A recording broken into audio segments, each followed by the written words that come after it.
দেখো আজকে আমরা কি করব, রাইট ফর্ম অফ ভার্ব করব। কি করব? Right form of verb. দেখো এখানে দুটো বাক্য দিয়েছি, কি বলছে? আই গো টু স্কুল, আমি স্কুলে যাই। এখানে আই ড্যাশ ব্র্যাকেটে গো, তারপর কি আছে? To school. হি অলওয়েজ ব্র্যাকেটে স্পিক দ্য ট্রুথ। এখন এই ব্র্যাকেটের ভার্ব দিয়ে ভার্বের যে সঠিক রূপটা হবে সেই রূপটা এখানে বসাতে হবে, তাই না? তাহলে আমরা কিভাবে করব দেখো, মনে আছে? Go to school. ও এখানে একটা জিনিস বাদ রয়ে গেছে, সেটা রেগুলারলি।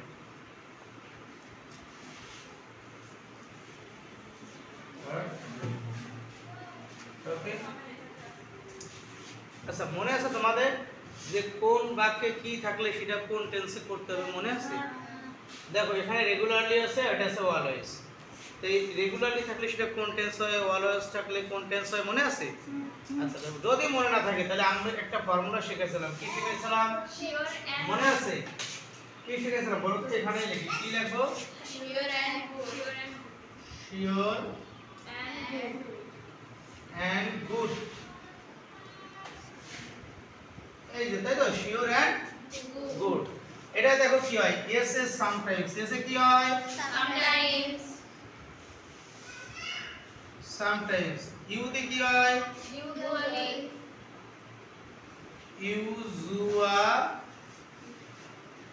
ইউজুয়ালি। তারপরে আর এ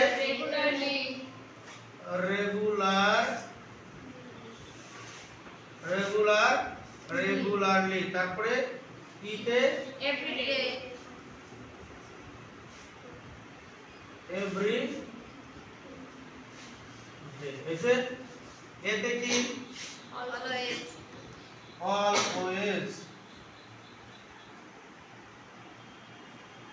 ALWIS, অলওয়েজ। ঠিক আছে। তারপরে এনে কি আছে? নরমালি। তারপরে কি আছে? জিতে কি? জেনারেলি। GENERALLY, generally. তারপরে কি আছে? ওতে অফেন। আর ডিটি ও, আরেকটা ও বাদ রয়ে গেছে না? আরেকটা ওতে কি হবে? অকেশনালি। OCCASION শনা এ অকেশন আর ALLY অকেশনালি। অকেশনালি ওয়ার্ড বড় সবাই। ডি তে কি হবে? ডেইলি। তাহলে দেখো, এস এ সামটাইমস, ইউ তে ইউজুয়ালি, আর এ regularly, E for everyday, A for always, N for normally, G for generally, O for often, O another, O for occasionally, and last D for daily. এই শব্দগুলো যদি কোনো বাক্যে থাকে সেটা প্রেজেন্ট ইনডেফিনিট টেন্স হবে। ঠিক আছে। তাহলে এখানে কি আছে? রেগুলারলি আছে। তাহলে এটা কোন টেন্স হবে? Present indefinite. প্রেজেন্ট ইনডেফিনিটের গঠন কি? Subject plus V1। আর কিছু দরকার নেই। সাবজেক্ট প্লাস কি? V1। তাহলে আই হচ্ছে সাবজেক্ট আর এই গো হচ্ছে V1। এখন আই এর পরে ভার্বের সাথে কোনো কিছু বসে না। বসে? প্রেজেন্ট ইনডেফিনিট বসে কিছু? বসে না। প্রেজেন্ট ফর্ম বসাই দিলাম। ঠিক আছে। তাহলে এখানে কি হবে? গো হবে। বুঝছো না বুঝো নাই? নেক্সট পরেরটা দেখো, হি অলওয়েজ। এই অলওয়েজ আছে, তাহলে এটা কোন টেন্স? এই যে অলওয়েজ, কই অলওয়েজ, কই এই যে অলওয়েজ। অলওয়েজ থাকে কোন টেন্স? Present indefinite.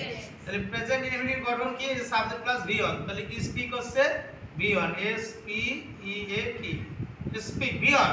কিন্তু এখানে সাবজেক্ট আছে হি, থার্ড পারসন সিঙ্গুলার নাম্বার। আমাদের মনে আছে কোনটা কোন পারসন? আই আর উই কোন পারসন? ইউ আর বাকি সব থার্ড পারসন। তাহলে হি কোন person? Third person. Okay fine. তাহলে সাবজেক্ট যদি থার্ড পারসন হয় এবং যদি সিঙ্গুলার হয়, তার মানে থার্ড পারসন সিঙ্গুলার নাম্বার যদি হয়, তাহলে কি হবে? হি মানে কয়জন? হি তো third person.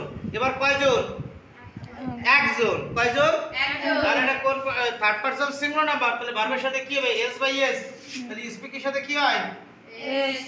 He always speaks the truth. Okay, তাহলে এটা মনে রাখার নিয়ম কি? Sure and good.